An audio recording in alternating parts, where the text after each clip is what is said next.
at the start of a new women's cricket season, and there's a bit of a fresh feel to this campaign with a new look England returning to action next month and many of the players returning to action over the coming weeks in the new domestic season, which is now following a county system similar to the men's game. So we're going to assess what this means for the game, whether the new domestic structure can help England reverse their fortunes internationally, and just what it all looks like, really, because it's going to be a bit different. So we'll do all that with BBC Sports cricket reporter Henry Moran and broadcaster and Gloucestershire player Melissa Story. Evening to you both. And Melissa, is Hello. Hi, Henry. Is it Sorry, I leapt in there. No, it's fine. I just thought as the player, I would go to Melissa first and ask if there was a bit of a Christmas Eve feeling to this, you know, the excitement of it all. 100%. I mean, as a player who's going to be, I guess, taking part in this tier 2, this unknown tier, it's just been each week full of surprises in terms of what we're getting access to and just what our season is going to look like in general. So yeah, very exciting, a lot of hard work, but so worth it. So we should probably start, Henry, right at the very beginning. Seems like a good place to start. Last year, if you're a cricket fan, you'll know that there was a regional system with 8 teams. Big changes this time around. So before we get onto it, let's talk about, I guess the big question is why this has all changed. Why have we got a different structure now? A number of reasons. First of all, it was all quite messy, actually, and a little bit of a history lesson. Up until 2019, we had 35 teams around the women's game, mixed standard, and so it did need a little bit of streamlining. Then it morphed into the 8 regional sides you mentioned. They were playing in the Charlotte Edwards Cup, the Rachel Hayhoe Flint Trophy, and you might remember the names of Southern Vipers, Western Storm, Sunrisers, teams that were regionally based, but they weren't officially linked to the counties. And now we've got the sides directly aligned to traditional county teams, Warwickshire, Surrey, Essex, split across the tiers. And we'll go into all of that shortly. But essentially, the idea behind it is it's part of the ECB's drive to develop the women's game as a professional occupation opportunity for young female athletes. It's about growing visibility for the women's game, ultimately boosting the prospects of the England women's side. And of course, you do get the commercial side of it, where if a side is linked to a county team, then of course you're going to drag the fans of that county team along in a much more efficient way than you would for a team that might be based at Taunton and Bristol in the case of the Western Storm, but aren't necessarily linked to those two sides. And I can see Melissa's got the Gloucestershire shirt on, so you know there are the links, and it's small things like that actually make a huge difference. I'm not even sure that is that small, because Melissa, actually, if you're a fan of a county team, and then you're thinking, right, I also want to follow the women, but I also want to, think about where I am at the weekend or in the week, and am I staying local? Am I going away? And then there's regions, and then there's different competitions, and then there's a lot to think about, isn't there? And you could potentially be, in the old system, a supporter of 3 different sides with all different names, but kind of vaguely in the same area. Oh, 100%. And even across these last few years, I've had teams scattered across the kind of south of England and Wales who I've followed and supported. But take this most recent bank holiday weekend, for example, the Gloucestershire men's team were playing in the county championship away at Canterbury. That's a long drive for quite a lot of Gloucestershire supporters, and who might have other commitments on Easter Sunday or just the bank holiday. But actually, Gloucestershire women were playing at home on Saturday, and we had so many supporters come out to watch the girls in their first game, and people chanting the kind of Gloucestershire la la la. And it is really great, because even though we have had county sides existing, so kind of as Henry explained, we have had this county system almost sitting in the background whilst we've had the regions operating at a professional level. Actually, that the county women's system has been getting, or season, I guess, has been getting smaller and smaller these last few years, to the point where I think I can pinpoint for the last 2 years, most of our games would have been confined to April, May, which would clearly be very weather impacted. And there wasn't much exposure about the county women's cricket going on. I would say most fans wouldn't know where our games were being played, who was part of the squad. But this kind of overhaul, whether it's tier 1, tier 2, tier 3, is about, as Henry said, getting more visibility for the players, and saying, actually, you know, we have so many passionate county cricket supporters here. Here's another team for you to get behind. Surely that can only be a good thing. And it streamlines, doesn't it, Henry? And aligns. And that's so important. And I think that even somebody involved in the game, and Melissa, I'll be interested to know what you think about this, but there was times last year and the last few years when, say, Western Storm, Southern Vipers, Sunrisers, teams actually did develop quite strong followings, albeit not necessarily the most simple route for supporters to follow it. But there were times actually I didn't know what was going on, and I found it quite confusing and of people that should have known exactly how it was working, it wasn't always that straightforward. And you weren't quite sure if the Sunrisers were they the ones that were linked to Kent and Essex, or were they?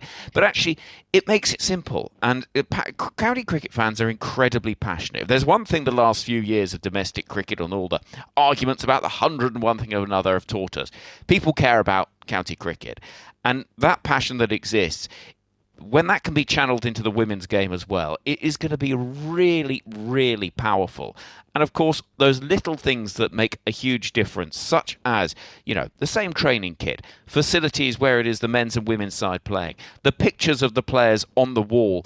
And when you walk into the Oval, you will see pictures of the Surrey women's captain and the Surrey men's captain up side by side. And these, maybe they are things that someone might say, oh, how much of a difference does it make? It makes a huge difference. It's under one brand, one umbrella, and it will just make the whole thing feel like a bigger product and a much, much more effective product at developing female cricketers and the women's game, which of course is exactly what the ECB want to do.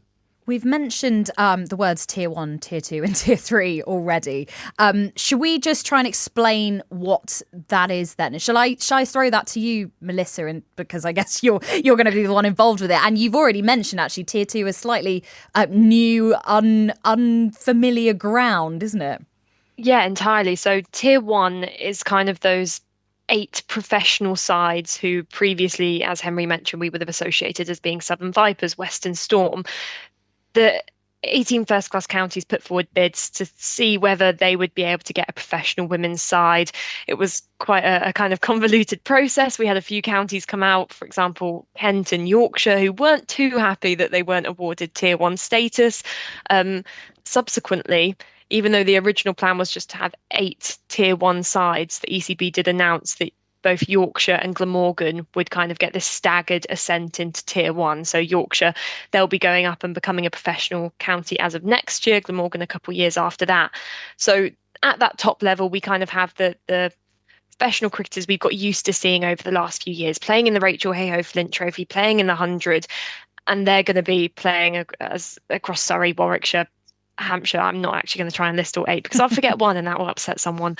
Underneath that, we kind of have this tier 2 level, which, as I say, is a bit unknown because you have the rest of the professional counties, if you say aligned with the men's game, who have got increased funding. However, we're still playing at an amateur level. So it's almost as I expect it feels like there's professional expectations. However, it's still an amateur status. So through this, for example, at Gloucestershire, we, our training has doubled. We have double headers with our men's sides. And we're playing at the Cheltenham Festival. You have a full-time job, Melissa, don't you? We should make that clear as well. Yeah, it's everyone is balancing either work or university or school. This is a universal thing across tier 2. And if you speak to, I think, any tier 2 cricketer, they will tell you they are thrilled, but they are really quite tired. But it's almost that kind of level which I guess we saw a few years ago when we started to see professional contracts creep into the women's game, where players did have to make that sacrifice. They had to work 9 to 5 and then go to the ground and bat for a couple hours just to get some training in. So that's the expectations kind of at tier 2, and that's the really important kind of stage for the ECB in bridging the gap between the professional game and the amateur game in terms of widening that pool, which I'm sure we'll go on to as one of the objectives to creating basically a better national setup. Underneath that, then you have tier 3, which again is channeling into this pool that you have the rest of the kind of national counties such as Wiltshire, Berkshire, Devon. It's fantastic and somehow less confusing than the last system. And it does sound quite confusing, but it is much more straightforward because you do have very definite, clear county sides, which people are familiar with, and the 18 county structure is something that people are familiar with. Where it gets a little bit more complicated is the fact that there are the tier 1, tier 2 elements to it. It's worth saying as well that each of the tier 1 sides, as part of their application to host one of these top sides, they've got a requirement that the players train full-time, at least 15 contracted players on a minimum of £20,000 a year. That's the same as the men's requirement, by the way. And also, each of these counties is required to invest over £500,000 on salary costs. So it's not just a case of, oh, well, we'll give you the status of it. There is very clear financial imperative on each of these host counties of tier 1 sides that you've got to make sure that you host this properly and invest correctly to make sure that it's successful. And also, we're going to see more games, aren't we, Melissa, taking place in those main stadiums in the county grounds, which, as someone who follows and works on quite a lot of women's Super League football, we're seeing that more and more in that arena too. And we've certainly seen that impacting what kind of fan bases are coming to watch as well. It all adds into that match day experience, I think, not only as a player, because you get the excitement of being able to play at your county ground. And I know lots of counties have got a women's dedicated changing room. And as Henry mentioned, have put up pictures of the female cricketers around the ground. So it's fantastic from a player's point of view. From a spectator's point of view, you want to go to your local kind of stadium and ground. You're surrounded by the history. But I also think importantly, in terms of improving the women's game and these skills we're seeing on show, is the quality of the facilities. Being able to go and have a net before your game because there's indoor training facilities or outdoors, the quality of the surfaces as well. Last year, I was playing on a county ground which had a tree in the corner of the ground, and we had to try and work out with the umpires what the rule was if the ball hit the tree. And now we are playing at an international venue. It's a dramatic transformation, and one which will only benefit our kind of, from a player's point of view, the confidence and skills of these players. And it's also worth saying, quite as Melissa says, how far things have come in a short space of time, and the sort of experiences that seasoned internationals were going through playing domestic cricket.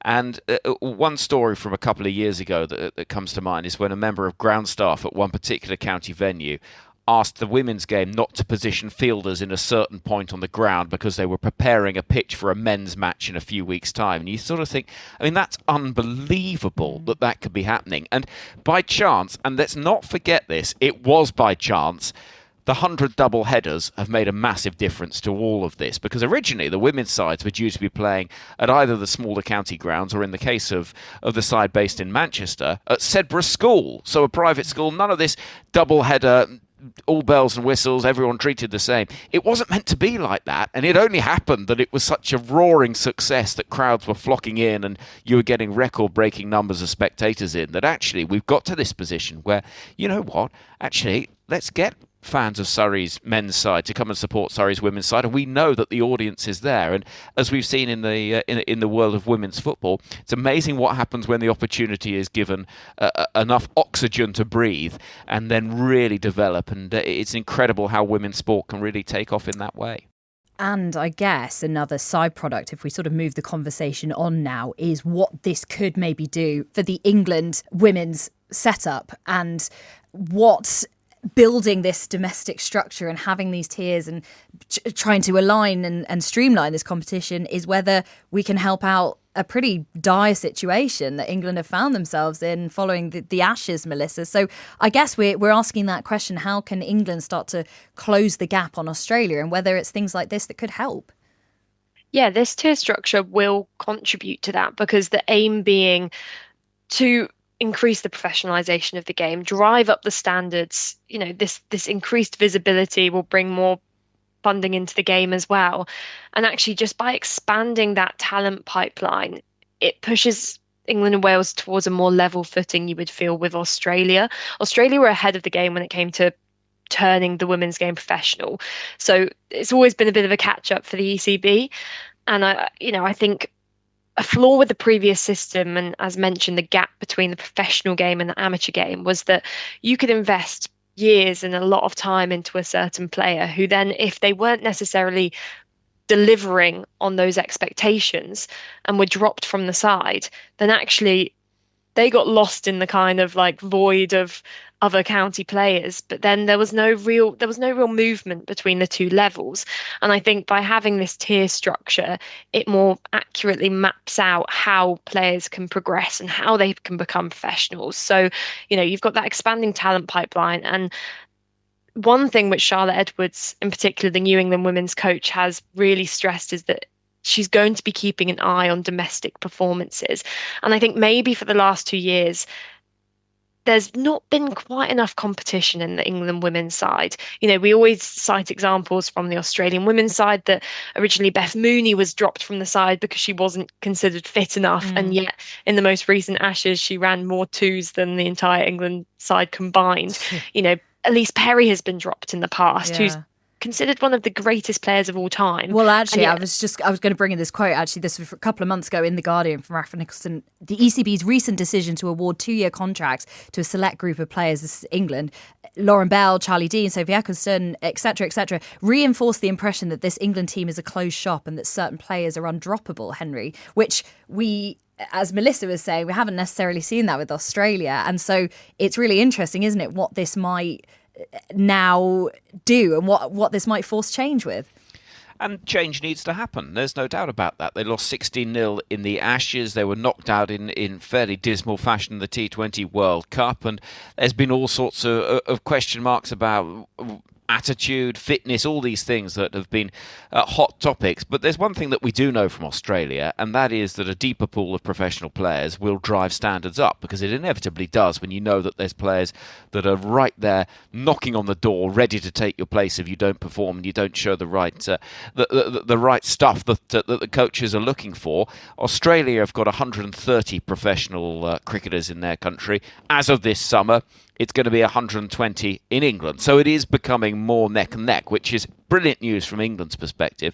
And what it will do is it will mean that Charlotte Edwards, who is a passionate advocate of the women's domestic game, will be able, if she shows up on the balcony of a domestic match, it's not half going to make players stand up and take notice and think, okay, this is an opportunity. And one element of the new structure that I absolutely love, and they've been calling for it in the men's game as well, is a sort of FA Cup style competition, which is going to be taking place, which is going to be brilliant, because what it means is that you suddenly got 12 extra sides, 37 in total, the 2 top tiers and then the ones below, playing in a knockout T20 competition, and you might just uncover an absolute superstar that suddenly is bowling at Tammy Beaumont or Danny Wyatt-Hodge and is taking wickets for fun, and it just gives that incentive to think it isn't a closed shop, as Melissa says. It is an opportunity where somebody can make that leap from being an enthusiastic amateur / semi-pro to suddenly finding themselves on the world stage. And if that dream isn't possible for players, then it doesn't half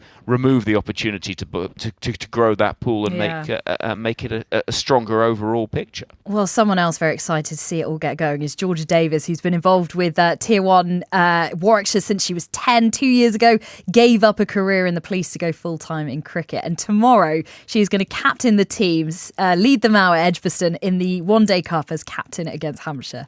Really excited to get going, ready. We're all ready. We've had a really good pre-season as a group. So, yeah, we're all really excited to get going now. And, of course, this is a big season as well, you'll be playing at Edgbaston. And for you, that'll mean quite a lot for you because you've got a long association with the club.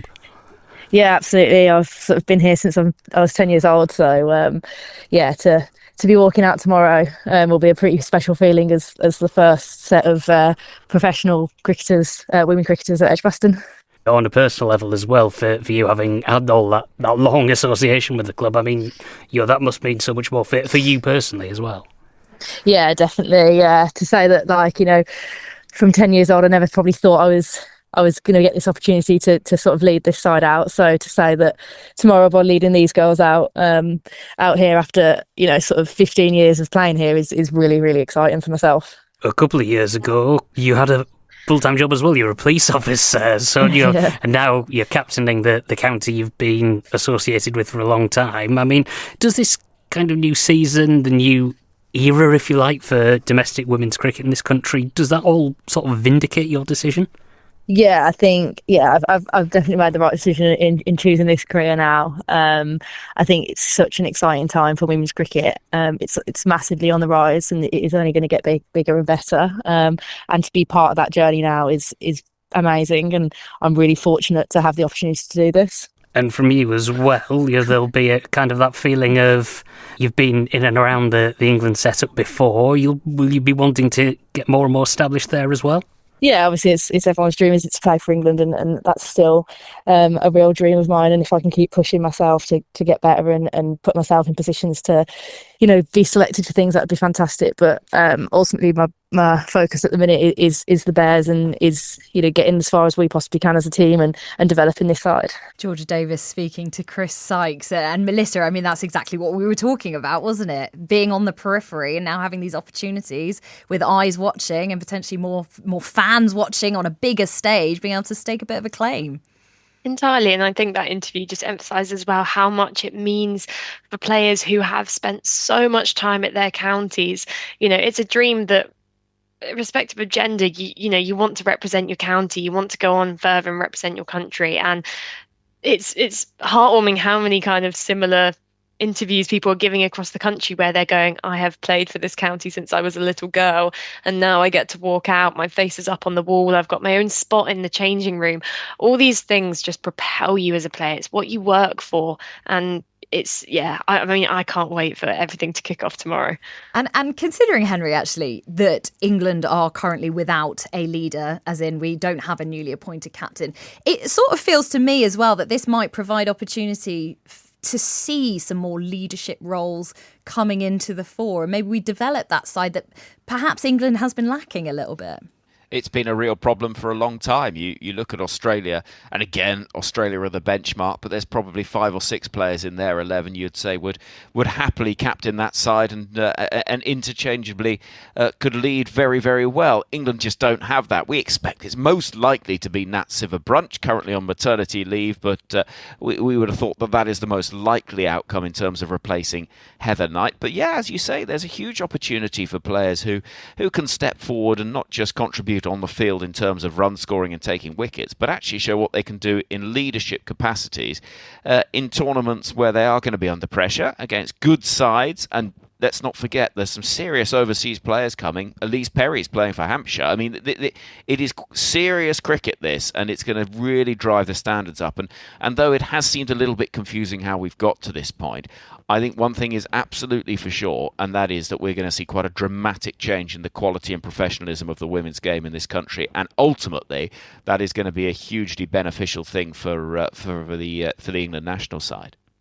I think it's important to note as well that because of this professional backing now, we've actually seen probably more player movement over the winter than we probably have in previous seasons. Because, previously, if you were on a bit of a rookie contract or a pay-as-you-play deal and you weren't getting the opportunities you wanted with the region you were affiliated with, there wasn't much you could do. You might have had a living situation or living with your parents. But actually now, because they've got the backing of these full-time professional contracts, we're seeing players shift around and go, actually, I'm not batting as much as I am down here. I'm going up to Durham and making a new name for myself. So that, combined with the caliber of overseas players being attracted, I mean, we've seen some good overseas over these last couple of years, but I don't think anyone quite anticipated when those names started rolling in, of Grace Harris going to Surrey, Alana King to Lancashire, Elise Perry, absolutely huge one as well. And just having someone like an Alana King in that Lancashire changing room as a young player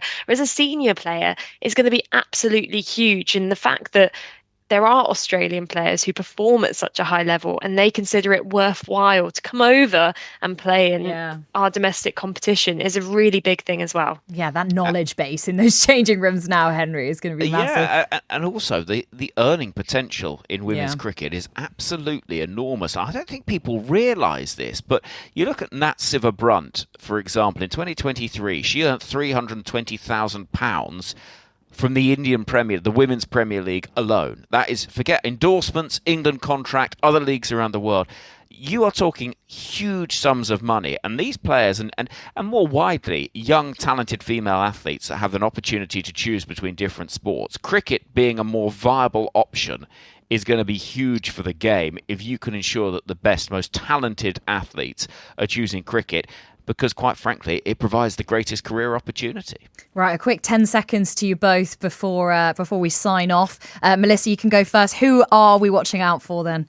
In terms of individuals or teams? No, sorry, counties. Yeah, teams, yeah. Okay. I mean, I hate it. Really does pain me to say it, but it's really hard to look past Surrey because their lineup is stacked with international talent, but also when those international players do depart, when the West Indies and India come to tour, they do have a really strong squad. In fact, they've added in extra professional players into their squad to make it even bigger. But just for the sake of not choosing Surrey, and you can just choose Surrey if you want. I mean, I'm looking at the Blaze, which I guess is a small caveat in itself of explaining that the Blaze are the one team in Tier 1 who have adopted their previous name from the regional system, which just adds in a little sprinkle of confusion, but they are affiliated with Nottinghamshire.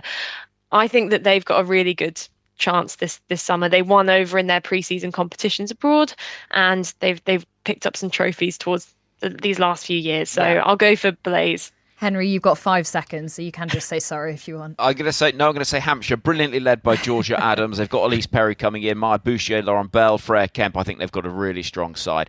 And that is my pick.